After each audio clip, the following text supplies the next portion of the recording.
Olá, o WTN Saúde de hoje vai falar sobre a interação interdisciplinar e estética na odontologia. Nós convidamos o ortodontista Dr. Guilherme Souza. Ele é do COR. Doutor, o que é o COR?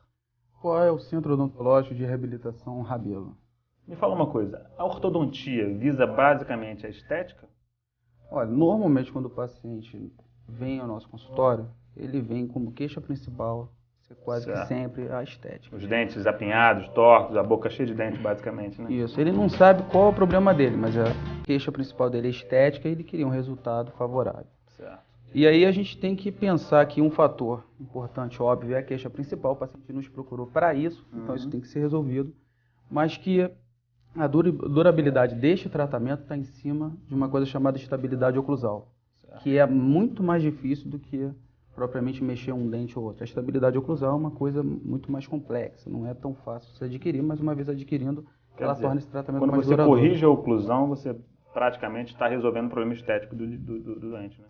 Sim, normalmente a gente fala de alinhamento e nivelamento. Quando você faz um alinhamento e nivelamento no paciente, o paciente tinha um canino muito alto, você já botou esse canino em posição, ele já está, praticamente para ele já terminou o tratamento. Mal sabe ele que tem muita coisa ainda para ser feita e que é onde vai ser buscada essa estabilidade. Aonde as outras especialidades ajudam e corroboram com a ortodontia? Olha, vou te dar um exemplo aqui mais clássico, né, mais antigo, assim. O paciente que vai ao consultório da gente, um caso ortocirúrgico. O que seria um caso ortocirúrgico? Onde o paciente ele não só tem problemas dentários, como ele tem um problema esquelético. Né? A mandíbula ou a maxila não estão em harmonia com a base óssea do crânio. O indivíduo quando tem aquele queixo comprido ou aquele queixo queixo é o classe 3 curtinho. ou então o Noel Rosa, que seria a classe 2. Certo.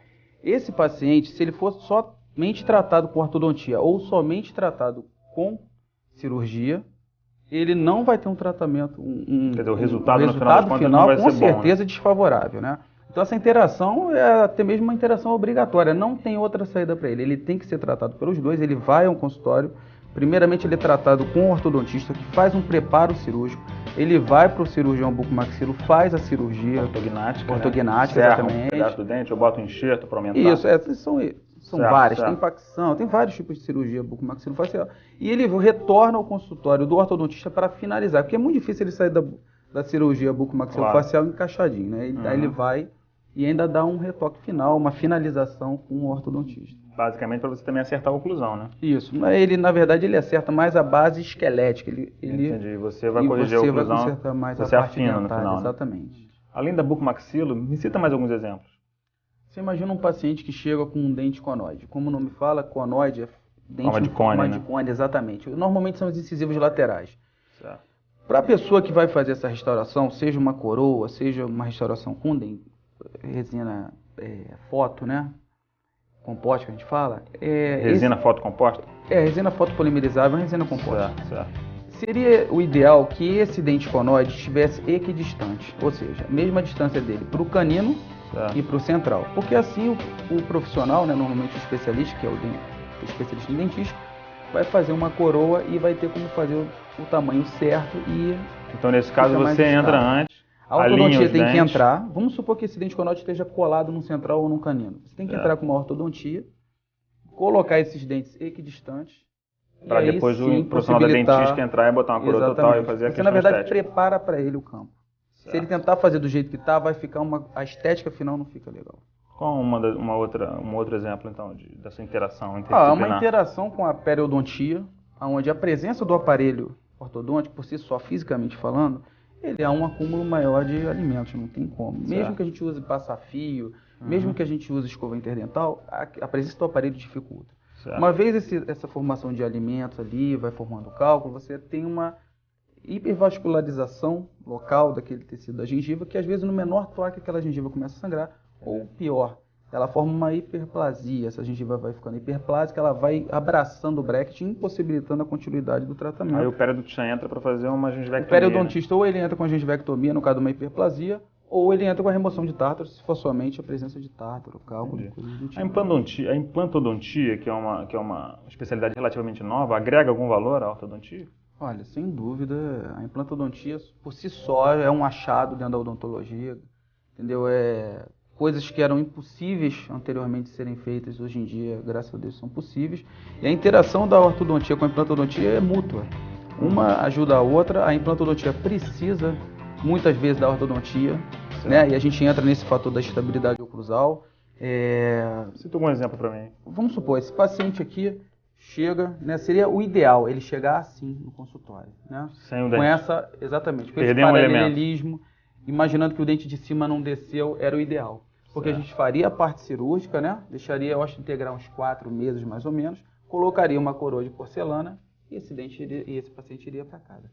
Só que não é isso que acontece. Quando você tem a perda de um elemento dentário, movimentos indesejáveis dos dentes adjacentes eles vão ocorrendo.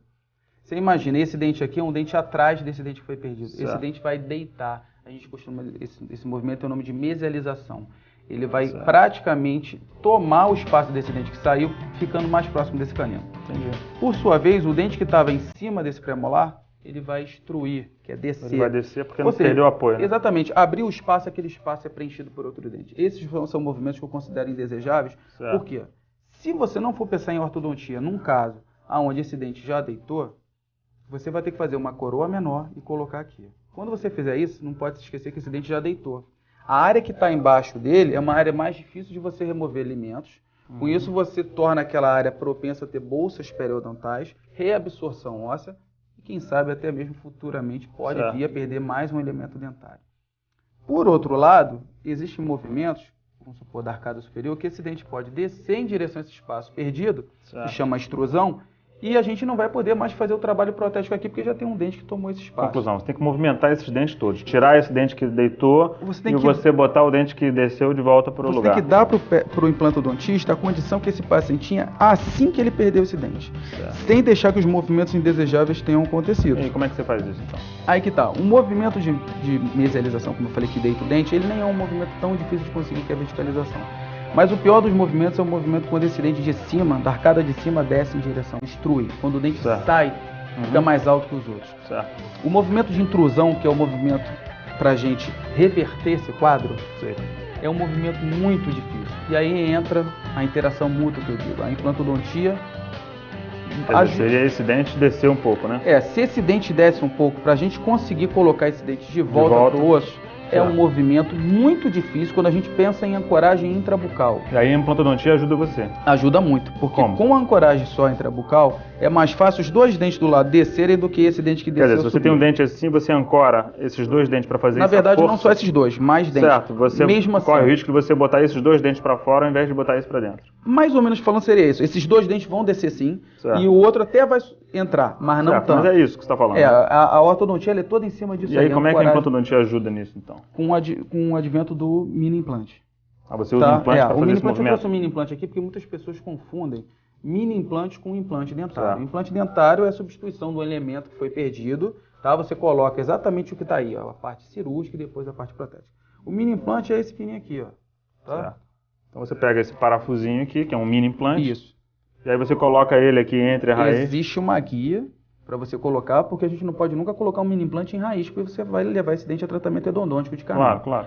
Então, com um guia, você vai colocar esse mini implante entre as raízes dos dentes e o que fica para fora é exatamente só essa bolinha aí. É como se fosse o que sai do piercing das pessoas às vezes. É pequenininho. Bem pequenininho. E isso aqui passa a ser uma ancoragem não mais relativa. Ancora no osso. Exatamente. Passa a ser uma ancoragem absoluta. Aí você puxa esse dente sem precisar usar os outros dentes. Sem precisar usar. E o que acontece? Quando você usa os dentes, esse entra, mas os outros dois saem. Quando você puxa esse dente em relação ao mini implante, o mini implante não mexe nada. Ele é uma ancoragem absoluta. Por isso ele consegue um movimento de intrusão, que é um movimento dificílimo dentro da ortodontia. E aí você consegue restabelecer, né? Buscar de novo uma estabilidade oclusal. E quando esse implante for feito, com certeza esse tratamento vai ser muito mais duradouro do que se não tivesse restabelecido. Conclusão, a odontologia hoje é uma especialidade multidisciplinar e não anda mais sozinho. Um precisa da outra especialidade para ter um resultado bom, né? Exatamente isso, e só quem tem a ganhar é o paciente, com certeza, né?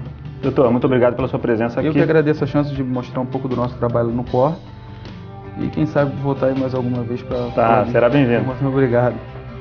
O WTN Saúde fica por aqui. Semana que vem tem mais. Até a próxima.